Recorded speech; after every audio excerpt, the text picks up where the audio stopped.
Hello दोस्तों, नमस्कार। मैं हूं बजरंगी लाल और आप देख रहे हैं बजरंगी लाल यूपीपीसीएल यूट्यूब चैनल।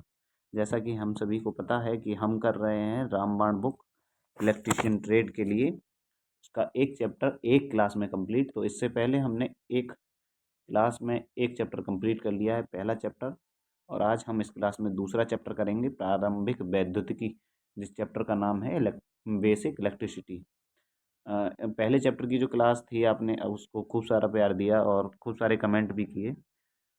बहुत अच्छी बात है, परंतु एक अ, दुर्भाग्यवश पता ना आप सभी लोगों ने उस चीज़ पे ध्यान दिया या नहीं दिया। मैंने कहा था कि कमेंट बॉक्स में ये ज़रूर बताना कि आपके इतने क्वेश्चन में इतने क्वेश्चन सही हुए। क्लास में जितने प्रश्न कराए गए थे उसमें से कितने प्रश्न आपने सही किए। चलिए खैर कोई बात नहीं, मुझे उम्मीद है अब आगे आप बताएंगे और क्लास कैसी लग रही है ये ज़रूर बताते रहिएगा। और क्लास में कुछ भी अगर इम्प्रूव करना हो, कुछ बदलना हो तो उसके लिए ज़रूर बताइएगा। चलिए शुरू करते हैं। दूसरा चैप्टर है प्रारंभिक वैद्युतिकी और इसमें कुल 58 क्वेश्चन हैं। तो प्रयास किया जाएगा कि जल्दी से जल्दी इस चैप्टर को समाप्त किया जाए। इस वीडियो में ही यही चैप्टर समाप्त होगा। तो सबसे पहला प्रश्न है, कुछ वैद्युत धारा जो आवधिक रूप से प्रतिवर्ती हो जाती है उसे क्या कहा जाता है? कुछ वैद्युत धारा देखिए आवधिक रूप से परिवर्तित हो जाती है, मतलब अगर आपने एसी और डीसी पढ़ा होगा तो मैं एसी का वो बता दूं इसमें सिंबल्स। तो एसी कुछ इस प्रकार होती है और डीसी के लिए हम कलर दूसरा ले लेते हैं। डीसी कुछ इस प्रकार होती है, इस प्रकार, मतलब डीसी एक सीधी रेखा में चलती है।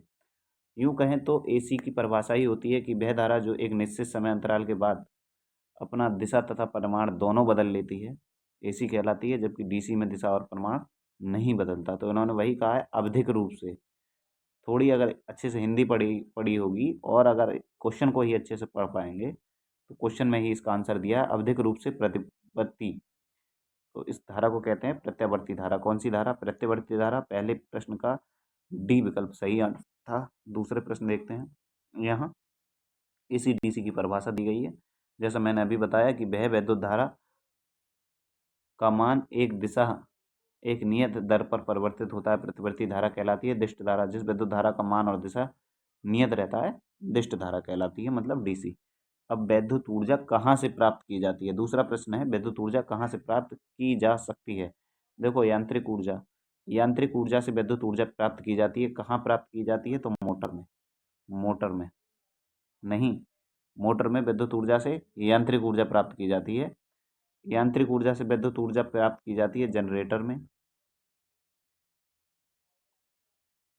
रासायनिक ऊर्जा से विद्युत ऊर्जा प्राप्त की जाती है सेल अथवा बैटरी में।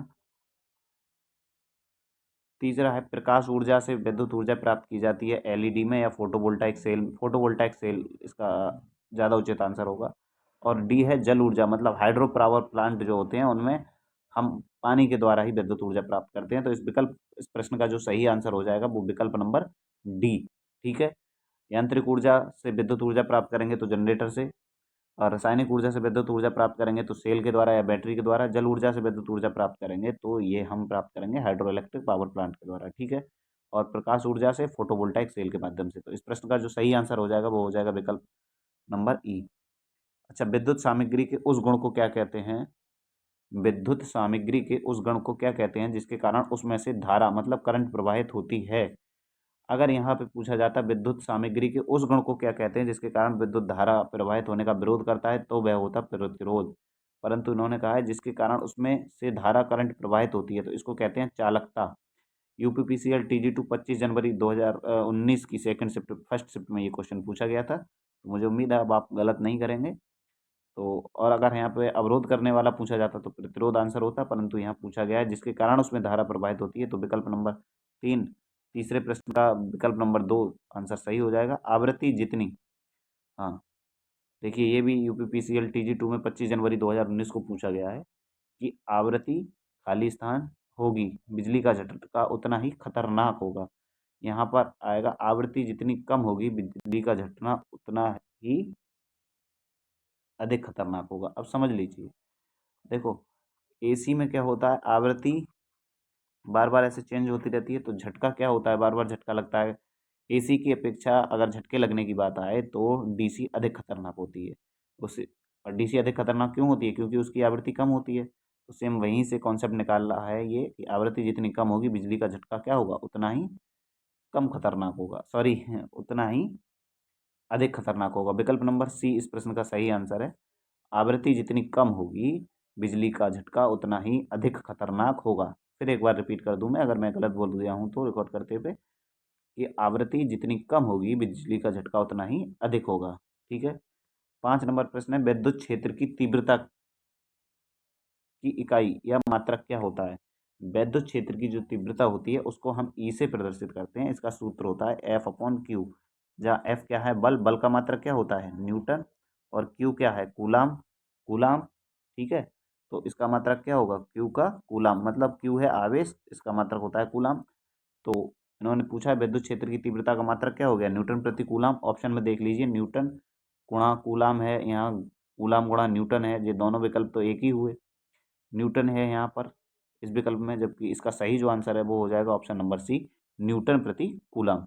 तो 6 प्रश्न हो गए हैं अभी तक। बताइए आपके कितने प्रश्न सही हैं। अब चलते हैं हम 7 नंबर प्रश्न पर। अ, हाँ, 6 नंबर प्रश्न पर, 5 प्रश्न हो गए थे, 6 नंबर प्रश्न पर चलते हैं। बल की विद्युत रेखा सदैव पर आरंभ होती हैं। याद रखिए, बल की विद्युत रेखा जो होती हैं वो सदैव प्रारंभ होती हैं धनावेश से, प्रारंभ होती हैं और समाप्त होती हैं ऋणावेश पर। और इन रेखाओं की एक विशेषता और होती है कि ये कभी एक दूसरे को नहीं काटती। ठीक है। इसमें पूछा गया है बल की विद्युत रेखा सदैव पर आरंभ होती हैं, मतलब कहाँ से शुरू होती हैं। तो ये रेखाएं हमेशा शुरू होती हैं धनावेश से और खत्म कहाँ होती हैं, ऋणावेश पर। चौथा विकल्प है वो है धनावेश तथा ऋणावेश पर समाप्त होती हैं।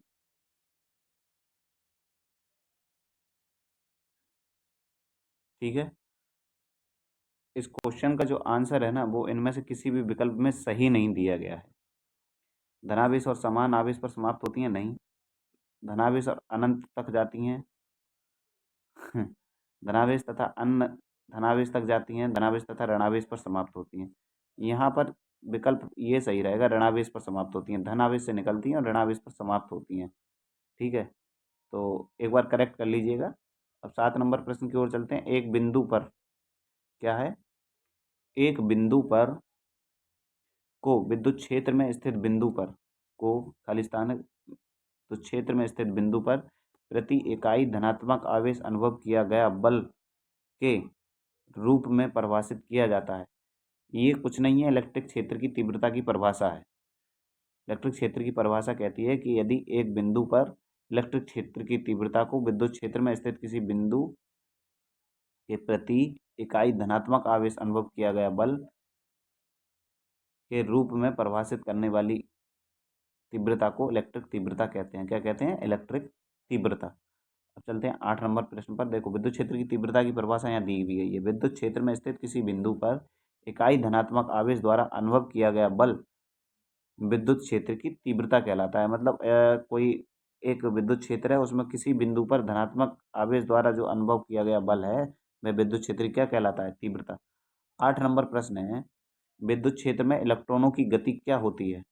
विद्युत क्षेत्र जो होता है उसमें इलेक्ट्रॉनों की गति किधर होती है, ये पूछा है। देखो, ऑप्शन में दिख ही रहा होगा, ए ऑप्शन सही है, ऊंचे विभव की ओर। अब मैं बता देता हूँ, उच्च विभव की दिशा में। हमेशा अगर ये कोई बैटरी मान लीजिए, ये कोई बैटरी है, इसका धनात्मक सिरा ये है और ऋणात्मक सिरा ये है, ये मैंने इसमें रेजिस्टेंस लगा दिया। तो इसमें से धारा प्रवाह की जो दिशा होगी ना वो हमेशा उच्च विभव से ऋण विभव की तरफ होगी, उच्च विभव से ऋण विभव की तरफ। ठीक है। जबकि इलेक्ट्रॉनों की दिशा इधर से इधर होगी, मतलब निम्न विभव से उच्च विभव की तरफ। तो इन्होंने पूछा भी वही है कि विद्युत क्षेत्र में इलेक्ट्रॉनों की गति किधर होती है, तो उच्च विभव की दिशा में होती है। किधर होती है, उच्च विभव की दिशा में, उच्च विभव की दिशा में। ठीक है। और अगर पूछता कि धारा की दिशा किधर होती है, तो ये होती है निम्न विभव की दिशा में, उच्च विभव से निम्न विभव की दिशा में। 8 नंबर प्रश्न हो गया। 9 नंबर प्रश्न है, समांतर संवाहक की प्लेटों के मध्य विद्युत तीव्रता प्रयुक्त वोल्टेज V और प्लेटों के मध्य दूरी D का सूत्र या संबंध क्या होगा। इसके लिए सूत्र होता है E बराबर B बाई डी। क्या होता है, E बराबर B बाई डी। E क्या है, विद्युत क्षेत्र की तीव्रता, B क्या है, प्रयुक्त वोल्टेज, और D है दो प्लेटों के मध्य की दूरी। ठीक है। अब 10 नंबर प्रश्न की ओर चलते हैं। 10 नंबर प्रश्न देखते हैं क्या है। 10 नंबर प्रश्न है, 1 सेंटीमीटर की दूरी पर 1 सेंटीमीटर की दूरी पर दो प्लेटों के बीच विभवांतर 10 वोल्ट है। प्लेटों के बीच प्रयुक्त विद्युत क्षेत्र कितना होगा? ठीक है, तो इसको मैं पेपर के माध्यम से आपको कराता हूँ कि कितना होगा कितना नहीं। प्रश्न में दिया गया था, प्रश्न में दिया है कि 1 सेंटीमीटर की दूरी पर रखे दो प्लेटों के बीच विभवांतर यदि 10 वोल्ट है तो प्लेटों के बीच विद्युत क्षेत्र कितना होगा? विद्युत क्षेत्र का जो सूत्र होता है वो होता है E बराबर V/I।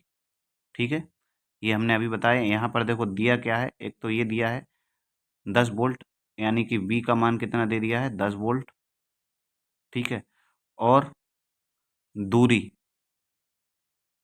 I, ये L है, L V/L। L का मान कितना है? L का मान दे रखा है इन्होंने 1 सेंटीमीटर, जबकि यहाँ पर हम क्या लेते हैं? यहाँ पर लेते हैं मीटर में। काय में लेते हैं? मीटर में। तो इस सेंटीमीटर को जब मीटर में चेंज करेंगे तो क्या होगा? हम जानते हैं 1 सेंटीमीटर बराबर क्या होगा? 10⁻²मीटर। अब ये कैसे आया 10⁻²मीटर? तो मैं बता दूं, 1 मीटर बराबर होता है 100 सेंटीमीटर। ठीक है, अब जब हम 1 सेंटीमीटर निकालेंगे यहाँ से तो ये 100 जो है इसके बटे में चला जाएगा, बटे में चला जाएगा, या फिर इसको हम ऐसे भी लिख सकते हैं 10⁻² इसको। ठीक है, 1 सेंटीमीटर। अब जब हम इसको 1 सेंटीमीटर, अब इसको हम जब पावर ऊपर जाएंगी तो पावर माइनस में हो जाती है, तो ये हो जाएगा ऐसे 10⁻²। अब ये आपको समझ में आ गया होगा कि यहाँ पर अब मैं लिखूंगा ये वाला जो बताया मैंने आपको, ये यहाँ पर 1 सेंटीमीटर बराबर 10⁻² कैसे हुआ। ठीक है, हाँ, तो अब हम हल कर लेते हैं। इसमें रख देते हैं E बराबर V/L में। V का मान कितना है? 10 वोल्ट। L की जगह पे मान कितना रखेंगे? 10⁻²। ठीक है, अब देखिए हम कर लेते हैं। अब क्या करेंगे? 10, ये माइनस वाली पावर जब ऊपर जाएंगी तो काय की पावर हो जाएंगी? प्लस की। तो 10⁻² मतलब 10 10 दो बार लिखते हैं, तो 10 गुणा 10 गुणा 10, तो कितना हो गया? 1000। कितना हो गया? 1000। 1000 क्या? न्यूटन पर कूलाम। 1000 न्यूटन पर कूलाम। ठीक है, और ये कौन से विकल्प में है ये हम देख लेते हैं। इस प्रश्न का जो सही आंसर हो गया वो हो गया 1000 न्यूटन पर कूलाम। दोबारा समझ लीजिए, प्रश्न में हमसे पूछा गया था कि 1 सेंटीमीटर की दूरी पर दो प्लेटों के बीच विभवांतर कितना है? 10 वोल्ट है। प्लेटों के बीच विद्युत क्षेत्र क्या होगा? विद्युत क्षेत्र का सूत्र होता है E बराबर V/L। E बराबर क्या? V/L, या लंबाई मान लीजिए उसकी। ठीक है, L क्या है? दूरी, इनके बीच दूरी, या फिर यहाँ बी डी रख सकते हैं इसको, डी, दोनों विद्युत क्षेत्रों के बीच की दूरी डी भी मान सकते हैं। इसीलिए इसका मात्रक क्या है? न्यूटन पर कूलाम। ठीक है, हाँ, तो अब उससे हम हल करेंगे। बी बराबर होता है, बी बराबर दिया है इसमें 10 वोल्ट, और एल बराबर दिया है 1 सेंटीमीटर। 1 सेंटीमीटर को हम 10⁻² मीटर भी लिख सकते हैं।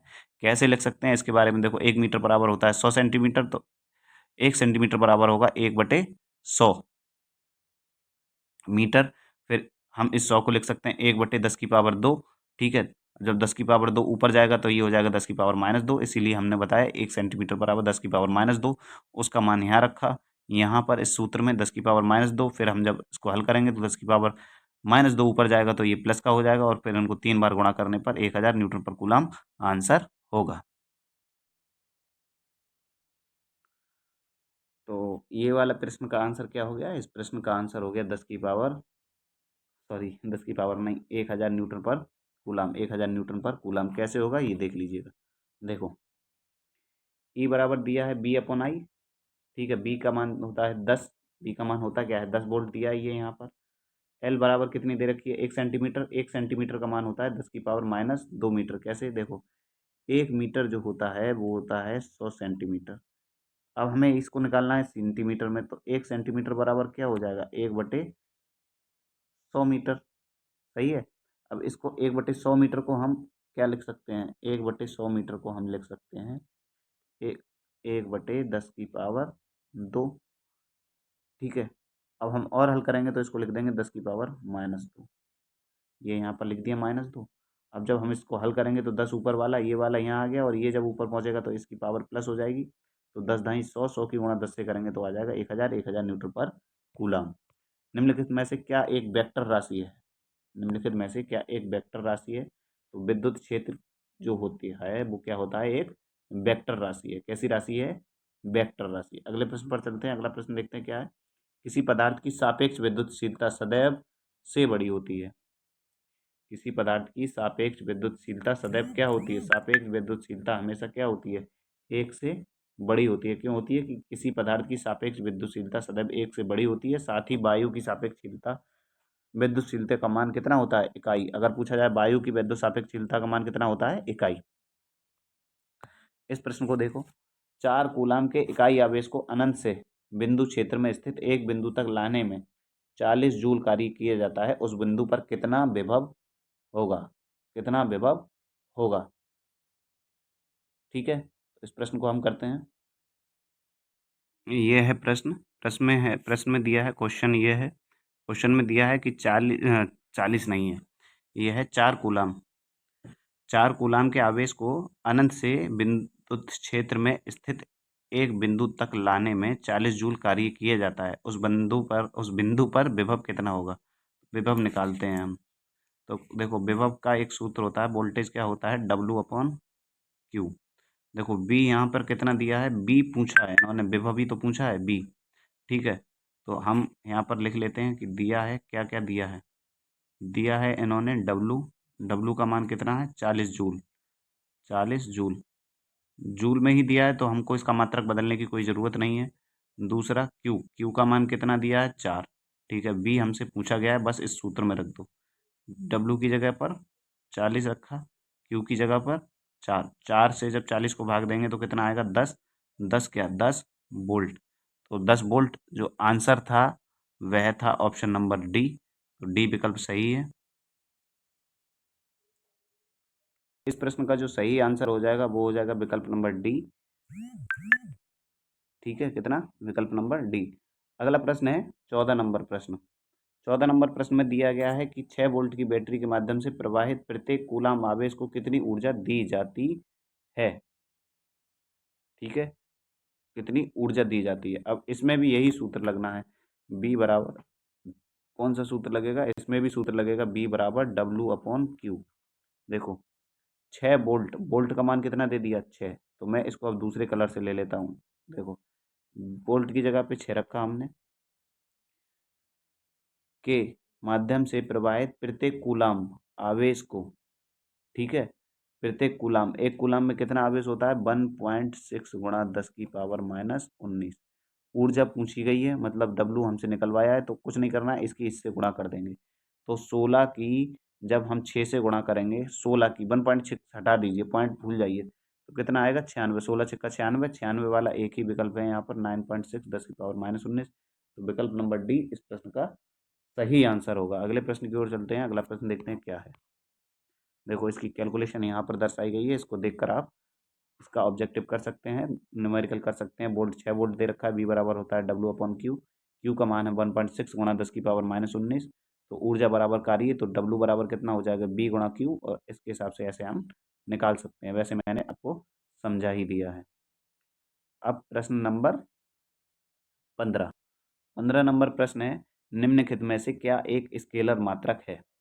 स्केलर मात्रक क्या है? इलेक्ट्रिक फील्ड तीव्रता, इलेक्ट्रोलैटिक विस्थापन घनत्व, बल, विद्युत विभव या इलेक्ट्रिक करंट। तो इनमें दो आंसर सही होंगे आपके। दो आंसर सही होंगे, हाँ, दो आंसर सही होंगे, विकल्प सी और ई। विद्युत विभव और इलेक्ट्रिक करंट, ये दोनों कैसे हैं? स्केलर हैं। स्केलर को हिंदी में अदिश कहा जाता है, अदिश। और वेक्टर को सदिश। ठीक है, तो चाहे सदिश अदिश से याद कर लीजिए, या स्केलर या वेक्टर। ठीक है, अगला प्रश्न देखते हैं। एक स्थिर विद्युत फील्ड के विरुद्ध एक इकाई चार्ज को दो बिंदुओं के बीच स्थानांतरित किया जाने वाला कार्य क्या है? दोबारा पढ़ते हैं कि एक स्थिर बिंदु फील्ड के विरुद्ध एक इकाई चार्ज को दो बिंदु के बीच स्थानांतरित करने पर किया जाने वाला कार्य क्या है? थोड़ी सी लैंग्वेज चेंज की है बस, और कुछ नहीं है। वोल्टेज की जो परिभाषा होती है वो होती है कि किसी इकाई आवेश को किसी विद्युत क्षेत्र में लाने के लिए किया गया कार्य तथा उसके आवेश के अनुपात को क्या कहते हैं? वोल्टेज कहते हैं। क्या कहते हैं? वोल्टेज। तो इस प्रश्न का आंसर है विकल्प नंबर ए, वोल्टेज की ये परिभाषा दी गई है और कुछ नहीं है। किसी चालक में विद्युत धारा का प्रवाह शून्य होने पर विभवांतर का मान भी शून्य होगा। विभवांतर का मान भी शून्य होगा, जबकि विद्युत वाहकबल का मान शून्य नहीं होता है। ये एक्स्ट्रा नॉलेज दे दी गई है।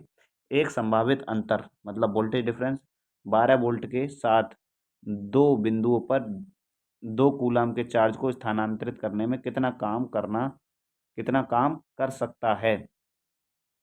काम मतलब डब्लू, डब्लू मतलब कार्य। वही सूत्र दोबारा लगा दीजिए, बी बराबर डब्लू अपॉन क्यू। डब्लू इसमें पूछा है, बी का मान दे दिया है 12 और क्यू का मान दे दिया है 2।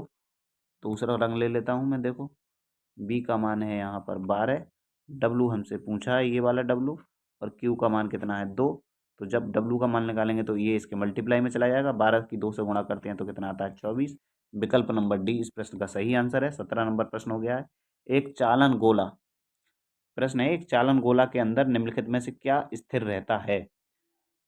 एक खोखला गोला या चालन गोला के अंदर निम्नलिखित में से क्या स्थिर रहता है? तो एक चालन गोले के अंदर विभव स्थिर रहता है। क्या स्थिर रहता है? विभव। यूपीआरबीएनएल TG2 24 जनवरी 2021 को ये प्रश्न पूछा गया था। निम्नलिखित का मिलान कीजिए। बहुत सरल प्रश्न है, आराम से आप कर लेंगे। प्रतिरोध का मात्रक ओम होता है, धारिता का मात्रक फैराडे होता है, वोल्टता का मात्रक जूल प्रति कूलाम होता है, प्रेरकत्व का मात्रक हेनरी होता है। तो ए का क्या हो गया? इसमें देखो, ए का हो गया चौथा, बी का पहला, ठीक है, सी का दूसरा, ए का चौथा, ये मैंने 4 रख दिया है, बी का पहला, और डी का कितना होगा? डी का होगा तीसरा। तो 41 23 किस में आया है? ये देख लो, 41 23, 41 23 किस में आया है? देखो 41 23, 41 23 इसमें आया है। ये है 4, ये है 1, ये है 2, ये है 3। तो विकल्प नंबर बी इस प्रश्न का सही आंसर होगा। कुछ नहीं, ये साधारण मात्रक है जो आपको याद होने चाहिए, आराम आराम से आप कर भी लेंगे। प्रतिरोध का मात्रक फैराडे होता है, धारिता का मात्रक, सॉरी, प्रतिरोध का मात्रक ओम होता है। बोल सही रहे, बोल गलत दिया, लेकिन इस पे सही बता रहे थे। प्रतिरोध का मात्रक फिर एक बार बता रहे हैं, ओम होता है। धारिता का मात्रक फैराडे होता है। वोल्टता का मात्रक जूल पर कूलाम होता है। प्रेरकत्व का मात्रक हेनरी होता है। ठीक है, अगले प्रश्न की ओर चलते हैं। प्रश्न नंबर 20। 20 नंबर प्रश्न है, विद्युत विभव को मापने की एसआई इकाई क्या है? सभी जानते हैं विद्युत विभव को मापने की एसआई इकाई होती है वोल्ट। क्या होती है? वोल्ट। अगला प्रश्न है, निम्नलिखित में से कौन सा मापदंड लैंप के समांतर कनेक्शन में समान रहता है? समांतर कनेक्शन में क्या समान रहता है? वोल्टेज समान रहता है। ठीक है, समांतर कनेक्शन के लिए क्या समान रहता है पूछा गया है, तो समांतर में हमेशा वोल्टेज समान रहता है। ठीक है, बाकी अगले प्रश्न की ओर चलते हैं। 22 नंबर प्रश्न है, एक परिपथ में दो बिंदुओं के बीच विद्युत धारा का संचालन करने के लिए आवश्यक वोल्टेज को क्या कहा जाता है? एक परिपथ है, उसमें दो बिंदुओं के बीच जो विद्युत धारा का संचालक होगा, उसके लिए आवश्यक वोल्टेज को हम विभवांतर कहते हैं। क्या कहते हैं? विभव अंतर। ठीक है, 23 नंबर प्रश्न देखते हैं। 23 नंबर प्रश्न है, निम्नलिखित में से क्या ईएमएफ उत्पन्न करने की विधि नहीं है? देखो, इसमें कई सारी विधियां दी हैं, परंतु एक विधि ऐसी है जो ईएमएफ उत्पन्न नहीं करती है। देखो, रासायनिक क्रिया के द्वारा सेल में हम विद्युत ईएमएफ उत्पन्न करते हैं। विद्युत चुम्बकीय प्रेरण ट्रांसफार्मर आदि में हम ईएमएफ उत्पन्न करते हैं। दो असमान धातुओं के जंक्शनों को गर्म करके भी ईएमएफ उत्पन्न किया जाता है, परंतु धातु पट्टी के दोनों सिरों को रगड़ कर ईएमएफ उत्पन्न नहीं किया जाता है। ठीक है, तो विकल्प नंबर सी इस प्रश्न का सही आंसर हो जाएगा। 23 नंबर प्रश्न। 24 नंबर प्रश्न देखते हैं क्या है। 24 नंबर प्रश्न है, एक सर्किट में दो बिंदु पर वोल्टेज के अंतर को क्या कहा जाता है? अभी बताया, विभवांतर कहा जाता है। वही प्रश्न दोबारा रिपीट हुआ है। 25 नंबर प्रश्न है कि के लिए ईएमएफ के स्रोत की आवश्यकता होती है। के लिए ईएमएफ के स्रोत की आवश्यकता होती है, इलेक्ट्रॉन को भगान से रोकने के लिए नहीं, इलेक्ट्रॉनों को भगाने के लिए ईएमएफ स्रोत की आवश्यकता होती है। तो ये तो हो जाएगा गलत। दूसरा है, असंतुलित परमाणु से इलेक्ट्रॉनों को इंसुलेट करना। इंसुलेट मतलब अलग करने के लिए ईएमएफ की आवश्यकता होती है, नहीं, इलेक्ट्रॉन को गति प्रदान करने के लिए ईएमएफ की आवश्यकता होती है। 25 नंबर प्रश्न का सी आंसर सही हो जाएगा। परिपथ मतलब सर्किट में इलेक्ट्रॉनों को धकेलने वाले दाब को क्या कहा जाता है? फिर यूपीपीसीएल TG2 24 जनवरी 2019 में पूछा गया था। तो सर्किट में जो इलेक्ट्रॉनों को धक्का देता है, इलेक्ट्रॉनों को जो प्रेशराइज करता है उस दाब को क्या कहते हैं? उस दाब को हम कहते हैं वोल्टेज। क्या कहते हैं? वोल्टेज। 26 नंबर प्रश्न का डी आंसर सही हो जाएगा। बाकी इसमें जो डिटेल में पढ़ना है वो पढ़ लीजिए। परपथ सर्किट में इलेक्ट्रॉनों को धक्का देने वाला दाब को वोल्टेज कहा जाता है। किसी भी परपथ में धारा प्रचालन हेतु विभवांतर आवश्यक है। यदि किसी परपथ में दो बिंदुओं के मध्य विभव समान है तो वहां धारा प्रचालन संभव नहीं होगा। क्यों नहीं होगा? इसी कारण कुछ बैलेंस्ड परपथों में विभव समान होने के कारण मध्य ब्रांच में धारा प्रवाह नहीं होता है। उदाहरण हेतु संतुलित ब्रिज के मध्य प्रतिरोध को खुला मान लिया जाता है और अतः परिपथ में इलेक्ट्रॉनों को धकेलने वाले दाब वोल्टेज विभव कहलाता है, जिसका मात्रक वोल्ट होता है। इतनी अंग्रेजी मत पढ़िए, इतना पढ़ लीजिए बस। परिपथ में इलेक्ट्रॉनों को धकेलने वाला जो दाब होता है उसको क्या कहते हैं? वोल्टेज। विद्युत परिपथ में उत्तेजन बल का नाम लीजिए। अभी इससे पहले भी यही था। विद्युत परिपथ में उत्तेजन जो बल होता है उसको क्या कहते हैं? ईएमएफ। वोल्ट में ईएमएफ बोलते हैं। वोल्टेज ड्रॉप नहीं होता है, एम्पियर में करंट कुछ नहीं। वोल्ट में क्या होता है? ईएमएफ। कम दूरी पर रखे दो बराबर और विपरीत बिंदु आवेश को क्या बनाते हैं?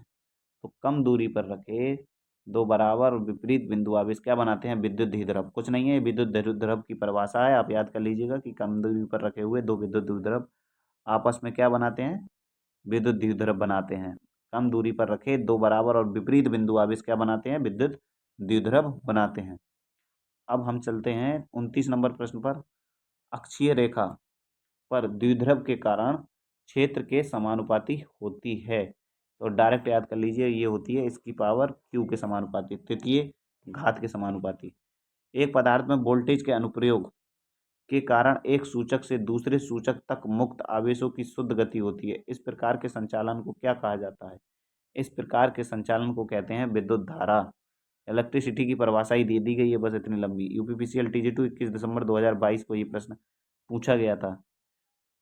21 दिसंबर 2022 को कोई पेपर ही नहीं, यूपी आरबीएनएल का पेपर हुआ था, यूपीपीसीएल का नहीं। हाँ, तो इसको क्या कहते हैं? विद्युत धारा। 30 नंबर प्रश्न हो गया है। सर्किट में इलेक्ट्रॉनों का प्रवाह को उत्पन्न करता है। इलेक्ट्रॉनों का प्रवाह को कौन उत्पन्न करता है? ईएमएफ, एमएमएफ, एक विद्युत करंट, एक प्रतिरोध, एक चुंबकीय चार्ज।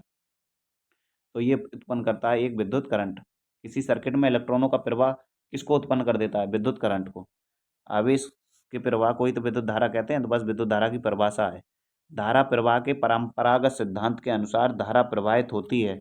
धारा प्रभावित किधर होती है? देखो यूपी आरबीएनएल में पूछा गया है, धनाग्र से ऋणाग्र की ओर। मैं फिर एक चित्र बना के बता देता हूँ आपको। ये अगर हमने यहाँ पर रेजिस्टेंस लगा दिया और ये इस प्रकार के कुछ ले लिया, तो धारा हमेशा प्रवाहित होती है धनात्मक से ऋणात्मक की ओर, जबकि इलेक्ट्रॉन प्रवाहित होते हैं ऋणात्मक से धनात्मक की ओर। तो धारा कहाँ प्रभावित होगी? धनाग्र से ऋणाग्र की ओर। 32 नंबर प्रश्न का जो बी आंसर होगा वो सही होगा। 33 नंबर प्रश्न देखते हैं। इलेक्ट्रॉन के प्रवाह को क्या कहा जाता है? कितनी बार बताया? इलेक्ट्रॉनों के प्रवाह को ही धारा कहा जाता है या विद्युत धारा कहा जाता है। ठीक है, एक ही बात है। 34 नंबर प्रश्न है। 34 नंबर प्रश्न है, किसी चालक के लिए विद्युत धारा घनत्व की परिभाषा याद कर लीजिएगा। विद्युत धारा घनत्व की जो परिभाषा होती है, इसको विद्युत धारा घनत्व को हम प्रदर्शित करते हैं जैसे इसकी का सूत्र होता है जे बराबर आई अपॉन ए। मात्रक होगा ampere upon metre square, ampere metre square. ठीक है, तो इसका जो सूत्र है वो यहीं दे दिया गया है। देखो, विद्युत धारा अपॉन अनुप्रस्थ काट का क्षेत्रफल। विद्युत धारा घनत्व का सूत्र क्या है? विद्युत धारा बटे अनुप्रस्थ काट का क्षेत्रफल। अगला प्रश्न देखते हैं। देखो, ये इसकी परिभाषा दे दी गई है। धारा घनत्व एक सदिश राशि है। प्रति एकांक क्षेत्रफल द्वारा प्रवाहित धारा को ही धारा घनत्व कहते हैं। मतलब एकांक क्षेत्रफल से जो धारा प्रवाहित होती है उसको हम क्या कहते हैं? धारा घनत्व कहते हैं। विद्युत धारा का ऋण प्रतीक क्या है? मतलब हम विद्युत धारा को किससे प्रदर्शित करते हैं? तो आई से प्रदर्शित करते हैं, आर से प्रतिरोध को प्रदर्शित करते हैं, डब्ल्यू से कार्य को प्रदर्शित करते हैं, बी से क्या प्रदर्शित करते हैं? वोल्टेज। 36 नंबर प्रश्न है, एक एम्पियर विद्युत धारा को किसके प्रवाह के रूप में परिभाषित किया जाता है? एक एम्पियर विद्युत धारा को किसके प्रवाह के रूप में प्रदर्शित किया जाता है?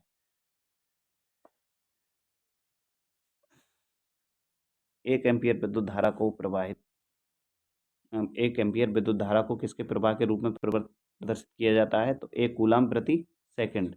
कूलम प्रति सेकंड कैसे? देखो, विद्युत धारा होती है आई, इसको प्रवाहित होने ऐसे D Q upon D T ऐसे। मतलब एक कूलम का चार्ज यदि 1 सेकंड में प्रवाहित हो जाती है तो वहां पर जो धारा प्रवाहित होगी वो कितनी होगी? 1 एम्पियर। 36 नंबर प्रश्न हो गया। 37 नंबर प्रश्न है, विद्युत धारा की एसआई इकाई क्या है? हम नहीं बताएंगे, अपने आप ही बताना। विद्युत धारा की एसआई इकाई एम्पियर होती है। कितनी बार ये क्वेश्चन पूछा गया है, कितने अलग अलग एग्जामों में, आप खुद ही देख लीजिएगा। अच्छा, अब चलते हैं 38 नंबर प्रश्न। किसी भी तार में धारा का प्रवाह किसके कारण होता है? हमने बताया किसी भी तार में जो धारा का प्रवाह होता है वो होता है आवेश की गति के कारण। किसके कारण होता है? आवेश की गति के कारण, या धनावेश की गति के कारण, न्यूट्रॉन्स की गति के कारण। तो ये होता है ऋणावेश की गति के कारण। क्योंकि ऋणावेश क्यों कहेंगे? इलेक्ट्रॉन इलेक्ट्रॉन जो होते हैं उन पर ऋणावेश ही होता है, इसीलिए किसी भी तार में धारा का प्रवाह ऋणावेश की गति के कारण होता है। अब प्रश्न नंबर आ गया 39। यदि आवेश प्रवाह की दर समय के साथ बदलती है तो किसी भी समय पर धारा किसके द्वारा प्रदर्शित की जाती है? हमने बताया धारा के लिए एक सूत्र होता है dq/dt। अगर आपने इंटर जो है मैथमेटिक्स से किया होगा तो उसमें होता है ये डिफरेंशियल, समय के साथ परिवर्तन ही डिफरेंशियल कहलाता है। देखो, मात्रक क्या होता है? धारा का कूलाम प्रति सेकंड या एम्पियर। निम्नलिखित में से कौन सा विकल्प सही है? तो विकल्प इसमें डी सही है। अब देखो डी सही कैसे है? म्यू होता है 10⁻⁻⁶, ठीक है, और एम ये छोटा मिली मिली होता है 10⁻⁻3। इन्होंने पूछा है इनमें से बड़ा कौन सा है? तो देखो बड़ा होता है मिली, मिली से छोटा होता है माइक्रो, ये है माइक्रो, ठीक है। तो ये वाला जो विकल्प है, विकल्प नंबर डी सही आंसर होगा। ये प्रतीक वाला है जिन, अगर आपने आईटीआई सही से करी होगी तो WCV जिसको बोलते हैं, वर्कशॉप कैलकुलेशन एंड साइंस, उसमें ये प्रश्न उस वाली किताब से लिया गया है। 40 नंबर प्रश्न हमारा सही हो गया। 41 नंबर प्रश्न है, 50 कूलाम आवेश 5 सेकंड की अवधि तक संवाहक में प्रवाहित होने पर धारा का मान क्या होगा? तो देखो क्यू का मान क्या दे दिया? 50। टी का मान क्या है? 5। आई का मान पूछा है। हमने एक सूत्र बताया था, क्यू बराबर क्या होता है? I T. क्यू की जगह पर 50 रख दो, दूसरा कलर ले लो। क्यू की जगह पे क्या रख दो? 50 रख दिया। पूछा क्या है इन्होंने? आई पूछा है। और टी की जगह पर कितना है? 5। तो 5 से जब ये 5 इधर आएगा तो बट्टे में आ जाएगा। फिर क्या होगा? 5 से 50 को काटेंगे तो कितना आएगा? 10। 10 एम्पियर इस प्रश्न का सही आंसर होगा। एक ही विकल्प में तो दिया है। यूनिट के एक चालक यूनिट लंबाई के एक चालक से 2 सेकंड के लिए 2 कूलाम का आवेश प्रवाहित होता है। इससे प्रवाहित होने वाली धारा क्या होगी? फिर वही देखो, टी दे दिया ये और क्यू दे दिया ये, इसमें धारा पूछ ली। हम जानते हैं कि क्यू बराबर कितना होता है? I T. तो देखो क्यू बराबर कितना है? 2। टी का मान भी 2 रखा है, ठीक है। वैसे क्यू का सॉरी टी का मान कितना है? 2। तो 2 को 2 से जब भाग करेंगे तो कितना आएगा? 1। इसे इसलिए इस प्रश्न का आंसर होगा 1 सही। देखो बाकी यहाँ समझ लो। देखो सूत्र होता है क्यू बराबर आई टी। आई की जगह अब आई बराबर क्या हो जाएगा? क्यू बटे टी। देखो क्यू बराबर होता है आई टी। दोबारा समझा रहे हैं। हमें इसमें निकालना क्या है? आई निकालनी है। तो आई बराबर क्या हो जाएगा? क्यू बटे टी। क्यू कितना दे रखा है? 2। और टी कितना दे रखा है? 2। 2 से 2 को काटेंगे तो कितना आएगा? 1। एक ही इस प्रश्न का सही आंसर होगा। 43 नंबर प्रश्न है, 60 म्यू की धारा मिली एम्पियर में कितनी होगी? 60 म्यू, इसको बोलते हैं म्यू म्यू, 60 म्यू या माइक्रो पढ़िए इसको, की धारा मिली एम्पियर में कितनी होगी? 43 नंबर प्रश्न है। देखो तो 60, ये वाला चिन्ह जहाँ कहीं दिख जाए वहाँ 10⁻⁻6 लगा दीजिएगा। कितने लगा दो? 10⁻⁻6, ठीक है। अब देखो हमको बदलना है इसको किसमें?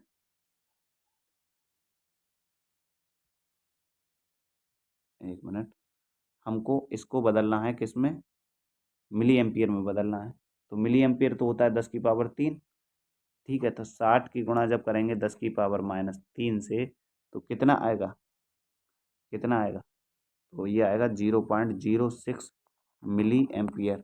देखो हम कुछ इसलिए अच्छे से नहीं समझा पा रहे हैं कि ये बोर्ड जो है हमारा छोटा है, इस पे हम पेन से नहीं लिखते हैं, उंगली से ही लिखते हैं, मोबाइल में ही रिकॉर्ड कर रहे हैं। बोर्ड पे हम अच्छे से 1 बाय 1 इनको बढ़िया से समझा देंगे, ठीक है। प्रयास कर रहे हैं कि बोर्ड अपने कमरे में लगा लिया जाए, बाकी आप यहाँ से समझ लीजिए, ठीक है। यहाँ से देखो ये 60 गुणा म्यू जहाँ आया, हमने कहा 10⁻⁻6 लगा लीजिए। 60 गुणा 10⁻³ मिली एम्पियर में बदलना है, ठीक है। तो जब आप इसको हल करेंगे, मिली एम्पियर रहने देंगे, जब इस 10⁻³ से हल करो इसको, देखो 60 बटे 10⁻³ ऊपर प्लस का है, नीचे जाएगा तो माइनस का हो जाएगा। 1 2 3 ठीक है। एक जीरो से ये वाला जीरो कट जाएगा और दो जीरो जब इसके आगे लगेंगे, दो के बाद जीरो लगेगा तो एक संख्या तो ये है, एक के बाद एक संख्या और लगा दो इसके आगे मतलब जीरो, और पॉइंट के बाद जीरो, तो कितना हो जाएगा 0.6, कितना 0.6 मिली एम्पियर। 0.6 नहीं दिया है इसमें, इसमें दिया है 0.06 मिली एम्पियर और इसमें है 0.6। हमारा आंसर कितना है 0.06। सही से समझ लीजिए, बाकी हम बोर्ड पे आके समझा देंगे अगर गलत आपको लग रहा हो। वैसे हमने समझाने का पूरा प्रयास किया है, अगर आपकी समझ में नहीं आए तो दोबारा देख लीजिएगा। अगला प्रश्न देखते हैं। अगला प्रश्न क्या है, विद्युत धारा की गति कितनी होती है। विद्युत धारा की गति कितनी होती है, डायरेक्ट याद कर लीजिएगा, ज़्यादा रॉकेट साइंस नहीं है इसमें। विद्युत धारा की गति होती है 186 मील प्रति सेकंड। कितनी होती है 186 मील प्रति सेकंड भी होती है, इकाई, दहाई, सैकड़ा, हजार, 10,000, लाख, 1,86,000 मील प्रति सेकंड भी होती है, 3 × 10⁸ मीटर प्रति सेकंड भी होती है। दोनों याद कर लो। विद्युत धारा की चाल कितनी होती है, पर 1,86,000 मील प्रति सेकंड। अब देखो मील कैसे होती है, अगर आपकी मैथमेटिक्स ज़्यादा स्ट्रांग नहीं है तो भैया इस स्ट्रांग है तो अच्छी बात है, इसको समझ लो, और नहीं है तो डायरेक्ट याद कर लो 1,86,000 मील प्रति सेकंड या फिर 3 × 10⁸ मीटर प्रति सेकंड। 44 प्रश्न हो गए हैं। 45 नंबर प्रश्न है, घरेलू उपकरण सामान्यतः इनमें से किस पर काम करने के लिए बनाए जाते हैं। तो घरेलू उपकरण अधिकतर एसी आपूर्ति वोल्टेज पर कार्य करने के लिए बनाए जाते हैं। अगला प्रश्न है, जब विद्युत धारा धात्विक कंडक्टर से होकर गुजरती है तो तापमान किस कारण बढ़ जाता है। जब विद्युत धारा धात्विक कंडक्टर से होकर गुजरती है तो तापमान बढ़ जाता है उसके चालन इलेक्ट्रॉनों और परमाणु के बीच टकराव होने के कारण। किसके कारण, चालन इलेक्ट्रॉनों और परमाणु के बीच जब टकराव होता है उसके कारण उसमें क्या बढ़ जाता है, टेम्परेचर बढ़ जाता है। एक परिपथ में प्रवाहित विद्युत धारा क्या उत्पन्न करती है।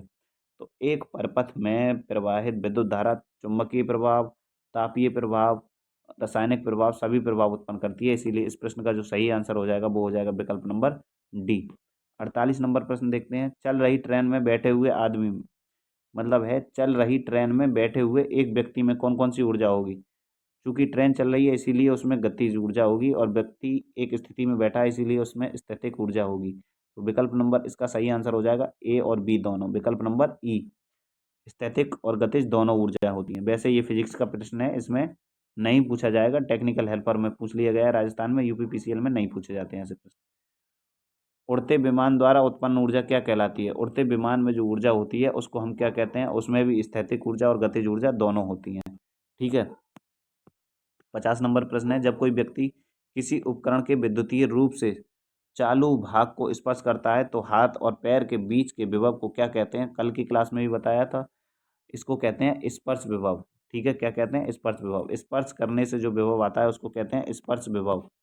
ठीक है। सामान्य रूप से स्पर्श विभव की तुलना में स्टेप विभव परिणाम में होते हैं। देखो, स्पर्श विभव की तुलना में जो स्टेप विभव होता है उसका मान क्या होता है, कम होता है। क्या होता है, कम होता है, छोटे होते हैं। किसी कंडक्टर की वजह से इलेक्ट्रिक करंट गुजरने पर ऊष्मा उत्पन्न होती है।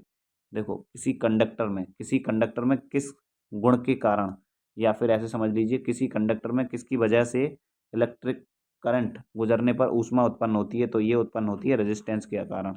ऊष्मा हीट उत्पन्न करने के लिए एक सूत्र होता है, H=I² आर टी। आर नहीं होगा तो उसमें हीट उत्पन्न नहीं होगी। आर मतलब रेजिस्टेंस। अगला प्रश्न है 53 नंबर प्रश्न, आदर्श रूप में नियत वोल्टता स्रोत में क्या होना चाहिए। आदर्श रूप में नियत वोल्टता स्रोत में शून्य प्रतिरोध होना चाहिए। क्या होना चाहिए, शून्य प्रतिरोध। इसके लिए मैं याद करवा देता हूँ। देखो, आदर्श अगर वोल्टता स्रोत आ जाए तो उसमें शून्य प्रतिरोध होगा, और करंट स्रोत आ जाए तो उसमें कितना प्रतिरोध होगा, अनंत। ऐसे याद कर लीजिएगा। तो बी बराबर 0। अगर वोल्टेज सोर्स की बात हो रही है तो बी बराबर 0 नहीं, मतलब अगर वोल्टेज सोर्स की बात हो रही है तो और उसका आंतरिक प्रतिरोध पूछा जाए तो कितना होगा, शून्य होगा, और करंट सोर्स में कितना होगा, अनंत होगा। एक दूसरे के दोनों उल्टे हैं। अब कितने नंबर प्रश्न की ओर आ गए, अब हम आ गए हैं 54 नंबर प्रश्न की ओर। 54 नंबर प्रश्न है, किसी भी बिंदु पर पृथ्वी की विद्युत विभव को पारस्परिक रूप से क्या मान लिया जाता है। तो पृथ्वी का जो विभव होता है कितना मान लिया जाता है, शून्य मान लिया जाता है। पृथ्वी का वोल्टेज कितना मानते हैं हम, शून्य मानते हैं। किसी पदार्थ की सतह से इलेक्ट्रॉनों का विमोचन क्या कहलाता है। किसी भी पदार्थ की सतह से इलेक्ट्रॉनों का विमोचन मतलब इलेक्ट्रॉनों का उत्सर्जन कहलाता है। क्या कहलाता है? इलेक्ट्रॉनों का उत्सर्जन। जब एक परावैद्युत एसी वोल्टेज के अधीन होता है, जब एक परावैद्युत क्या होता है? एसी वोल्टेज के अधीन होता है, तो पदार्थ विद्युत ऊर्जा अवशोषित की जाती है, पदार्थ द्वारा विद्युत ऊर्जा अवशोषित की जाती है। इस ऊर्जा को क्या कहते हैं? इस ऊर्जा को हम परावैद्युत हानि कहते हैं। मतलब परावैद्युतांक द्वारा एसी वोल्टेज के अधीन होता है तो परावैद्युत विद्युत ऊर्जा अवशोषित की जाती है। इस ऊर्जा को कहते हैं परावैद्युत हानि। यूपीआरबी नल TJ2 में पूछा गया है। देखो क्वेश्चन में कुछ है ही नहीं, यहाँ परावैद्युत कितनी बार परावैद्युत आ गया है, तो इसका आंसर भी होगा परावैद्युत हानि। ऐसे देख लो अगर ज़्यादा आपके टेक्निकल नहीं समझ में आ रहा है। फिर दिया है एक खराब बिजली के कनेक्शन, मतलब बेकार बिजली के कनेक्शन में क्या होगा? का प्रतिरोध सामान्य प्रतिरोध से कहीं अधिक होगा। दूसरे में है कि में से जब सामान्य धारा प्रवाहित होती है तो अत्यधिक ऊष्मा उत्पन्न करता है। तीसरा है लोड के लिए सामान्यता उपलब्ध कुल ऊर्जा घट जाती है। डी है इनमें से कोई नहीं। तो इसका आंसर हो जाएगा इनमें से कोई नहीं। क्यों नहीं, क्यों होगा? देखो एक खराब बिजली के कनेक्शन की निम्न क्षतियाँ क्षतियाँ जो होंगी वो कौन कौन सी होंगी? देखो ये होंगी, जैसे कनेक्शन का प्रतिरोध सामान्य प्रतिरोध से कहीं अधिक होगा, कनेक्शन में से जब धारा प्रवाहित होती है तो अत्यधिक ऊष्मा उत्पन्न होती है, एवं लोड के लिए सामान्यता उपलब्ध कुल ऊर्जा घट सकती है। तीनों चीज़ें सही हैं, तो इनमें से सभी इस प्रश्न का सही आंसर होगा। और आज की क्लास का अंतिम प्रश्न है, नंबर यहाँ पर गलत पड़ गया है, वैसे ये 58 नंबर प्रश्न है। इलेक्ट्रिसिटी शब्द की उत्पत्ति निम्नलिखित में से कौन सा सही नहीं है? इलेक्ट्रिसिटी शब्द की उत्पत्ति के संबंध में इनमें से कौन सही नहीं है? इलेक्ट्रिसिटी शब्द की उत्पत्ति लैटिन शब्द से हुई है। दूसरा है इलेक्ट्रिसिटी की खोज का श्रेय बेंजामिन फ्रैंकलिन को जाता है। ये सही है, देखो दूसरा सही है। इलेक्ट्रिसिटी की खोज का जो स्रोत है वो बेंजामिन फ्रैंकलिन को जाता है। ये सही है या नहीं है, ये इन्होंने पूछा है, अभी हम नहीं बता रहे हैं आंसर। फिर है इसे यांत्रिक से विद्युत ऊर्जा में परिवर्तित किया जा सकता है। इन्होंने पूछा कौन सा सत्य नहीं है, कथन सत्य नहीं है। देखो सत्य नहीं है, अब हम बता रहे हैं। देखो इलेक्ट्रिसिटी शब्द की उत्पत्ति लैटिन भाषा से हुई है, ये गलत है। इसका सही नहीं है मतलब गलत है, तो गलत विकल्प नंबर 1 सही हो जाएगा, बाकी दोनों सही हैं। देखो इलेक्ट्रिसिटी की खोज बेंजामिन फ्रैंकलिन ने की, पहली क्लास में हमने बताया। और आवेशों के लिए धनावेश और ऋणावेश किसने कहा, ये आप कमेंट बॉक्स में कमेंट करके बताएंगे। विद्युत ऊर्जा को यांत्रिक से विद्युत ऊर्जा में परिवर्तित किया जा सकता है, किया जा सकता है। आज की क्लास आपको कैसी लगी? रिकॉर्ड करने में मैंने थोड़ी जल्दी की है, समय थोड़ा कम था इस कारण। बाकी कैसी क्लास लग रही है आपको ये ज़रूर बताइएगा, और इसमें सुधार क्या क्या करने हैं ये भी ज़रूर बताने हैं, और इस क्लास में आज क्या क्या कमियां थी ये भी ज़रूर बताने हैं। बाकी अपने नंबर कमेंट बॉक्स में कमेंट करके ज़रूर बताइएगा। मिलते रहेंगे इसी प्रकार की और क्लासों में। कल हम तीसरा चैप्टर पढ़ेंगे, और तीसरे चैप्टर का नाम है प्रतिरोध, रेजिस्टेंस। तो चलो आज के लिए इतना ही। जय हिंद, जय भारत।